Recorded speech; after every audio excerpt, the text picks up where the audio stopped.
Eu vou falar agora da síntese de lipídio neutro para vocês, e vocês já vão ver que várias das enzimas são muito similares aos que a gente vê em mamíferos, que eu falei nas últimas aulas para vocês, tá? Então aqui eu tenho quatro enzimas envolvidas na síntese desses lipídios neutros, que são, bom, lipídios neutros eu estou falando aqui, triacilglicerol e colesterol éster, e tem o DGA1 e LR1, que estão envolvidos com síntese de triglicerídeos, e ARE1 e 2 estão envolvidos com a síntese de é, esterol éster, tá?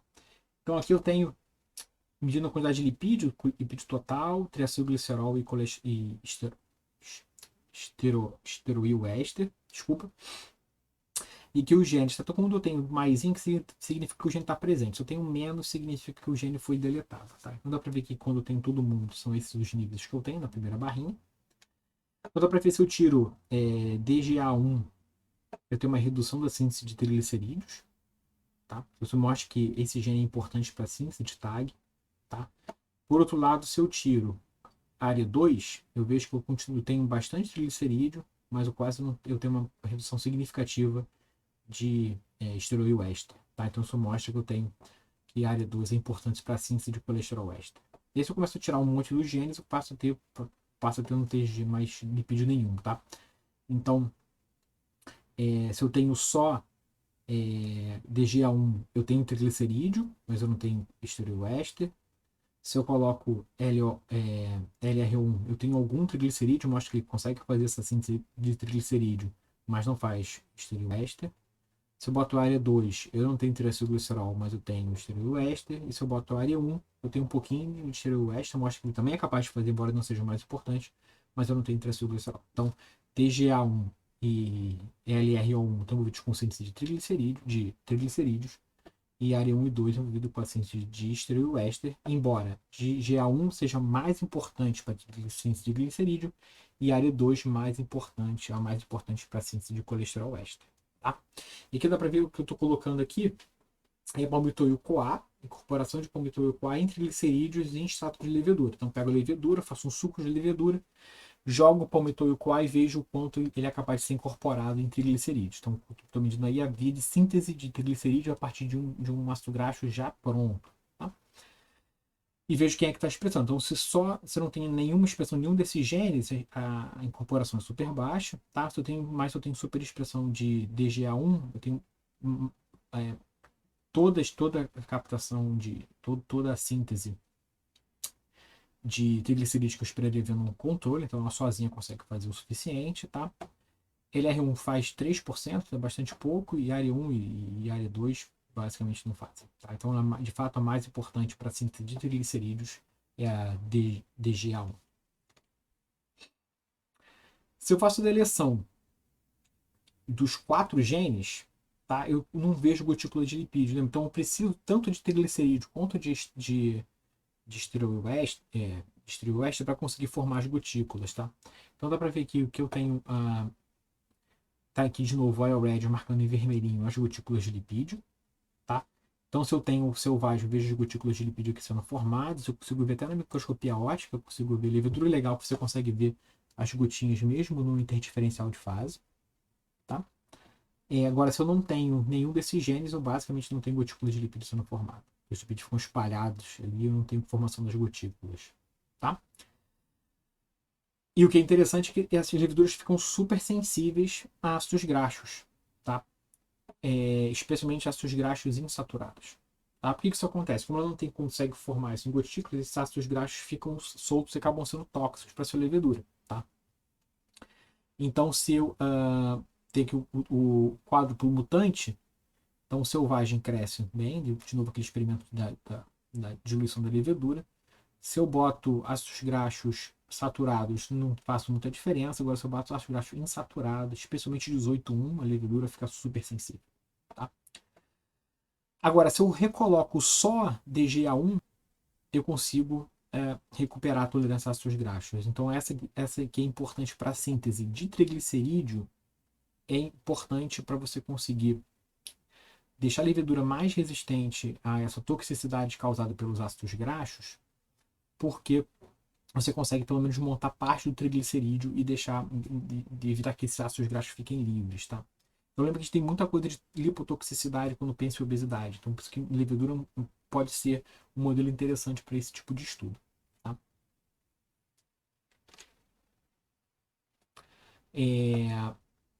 Uma outra enzima que é importante nessa via de síntese de lipídios neutros é a ácido lisofosfatídico aciltransferase, tá? Antes lá na via de síntese de triglicerídeos, né? Então, se eu expresso esse gene LOA1 em levedura, eu tenho um aumento da síntese de ácido lisofosfatídico, então tem uma TLC aqui, tá?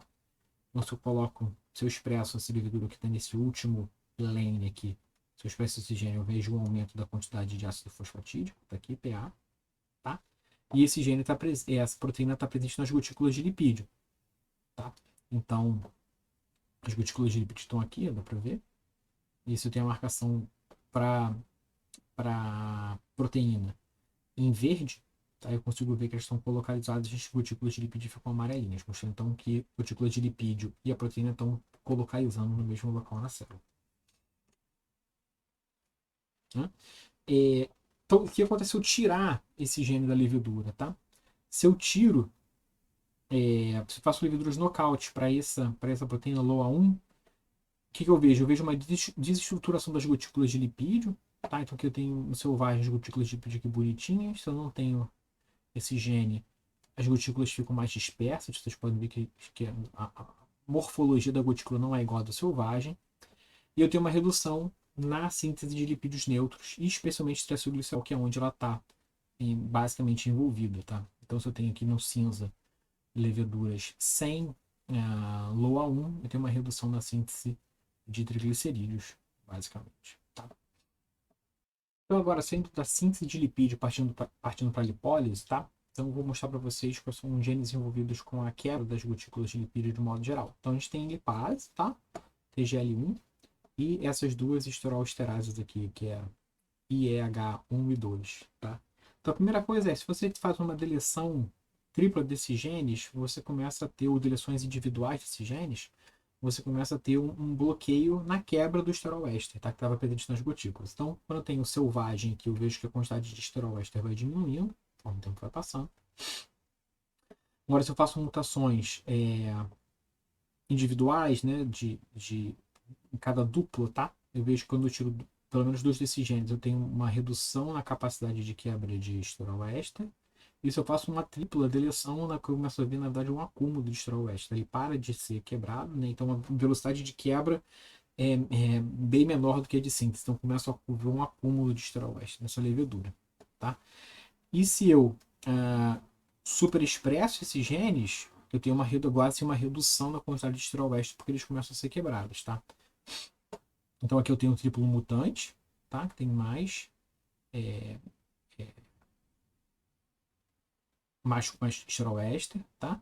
Agora se eu começo a recolocar esses genes, tá? Então se eu coloco YEH1 ou YEH2 ou TGL1, tá? A superexpressão é feita na barrinha branca, tá? Quando eu coloco a lactose, porque é a forma como o promotor foi desenhado. Então eu vejo que eu tenho uma redução, independente do gene que eu superexpresso, eu tenho uma redução na expressão desses genes, tá? Uma redução uma redução na quantidade de esterol-éster que está presente nessas leveduras, mostrando que esses genes, cada um desses genes individualmente tem alguma atividade de quebra de esterol. Tem um outro gene envolvido que é a LDH1, que é uma lipase esterase, tá? Se eu faço uma levedura nocaute para esse gene, que eu vejo que ela acumula muita gordura, isso aqui é um tubo, tá? Que eu centrifuguei. Tá? Que o selvagem eu vejo quanto de gordura tem no tubo, então lembra gordura boia. Então, quando eu centrifugo a gordura vai aqui para cima, forma que a gente chama de fat cake, seria um bolo de gordura. E eu vejo que a levedura mutante tem muito mais gordura estocada, tá? Então dá para ver que tem mais gotícula de lipídio, tá? E se eu faço uma TLC, eu vejo que eu tenho mais lipídio neutro, mais fosfolipídios de modo geral, tá? E essas leveduras têm gotículas de lipídio gigantes, tá? Então se eu olho aqui, ó, quantidade de gotícula de lipídio, comparo o Y-type, tá aqui em cima, tá? Que é o Y-red. E eu vejo as gotículas de lipídio gigante, marcando aqui o lipídio ou proteínas da gotícula de lipídio. Então dá para ver que eu tenho, na selvagem, tem gotículas de lipídio pequenas, e na mutante sem LHD1 tem gotículas de lipídios gigantes presentes. Uma outra proteína envolvida com gotícula de lipídios tem um ortólogo em mamíferos, tá? Essa FLD1, que é a ceipina. Vou falar de ceipina mais pra frente depois para vocês. Mas o interessante é essa proteína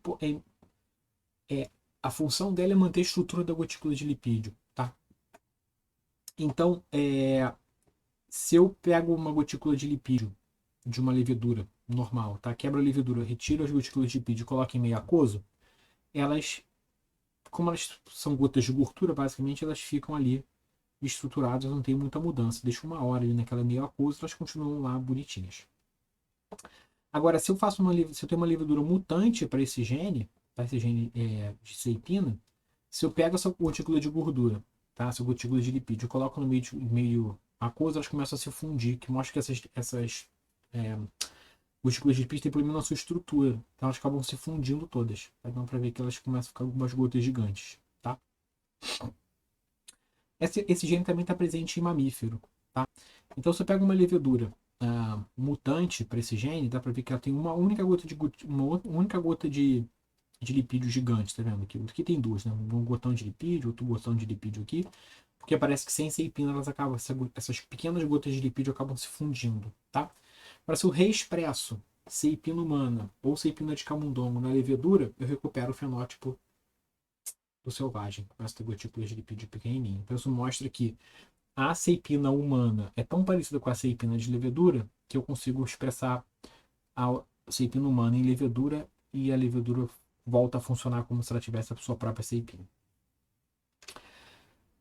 Vamos ver algumas coisas que são interessantes. Por que eu acho que é super interessante usar a levedura como modelo para o metabolismo, para o estudo de metabolismo de lipídios, aqui no caso, tá? Porque a gente tem a gente consegue fazer uma quantidade muito grande de mutantes, fazer screenings, né? Testar vários genes ao mesmo tempo, muito mais barato do que a gente conseguiria fazer se fosse com camundongo, tá?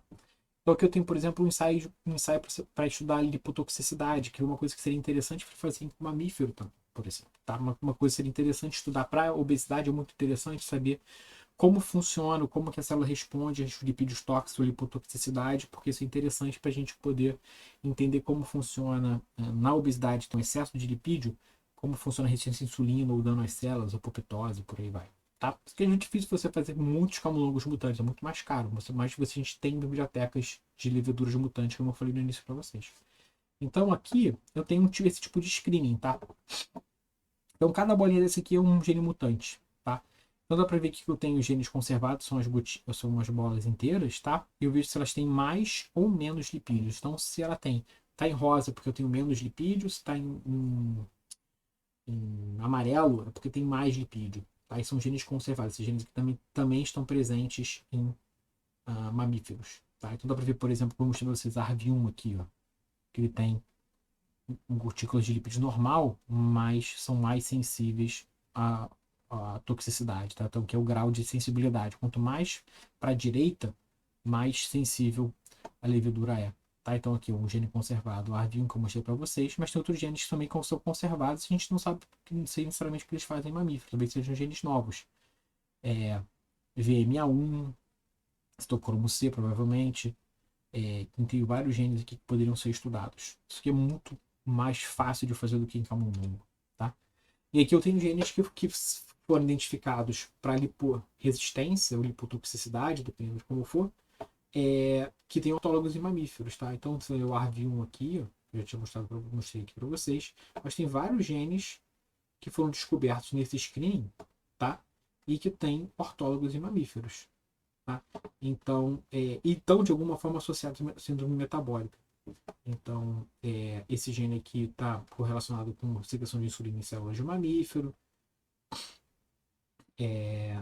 CGNC5 está envolvido com PGC1 beta, aquaporina, você tem GLUT2, são vários genes aqui que estão envolvidos com lipotoxicidade, e já foi mostrado que eles têm alguma relação em mamífero. Então tem vários genes novos que poderiam ser descobertos assim, poupando tempo e dinheiro para o trabalho em mamífero, que é muito mais caro e muito mais dispendioso você fazer isso direto com levedura.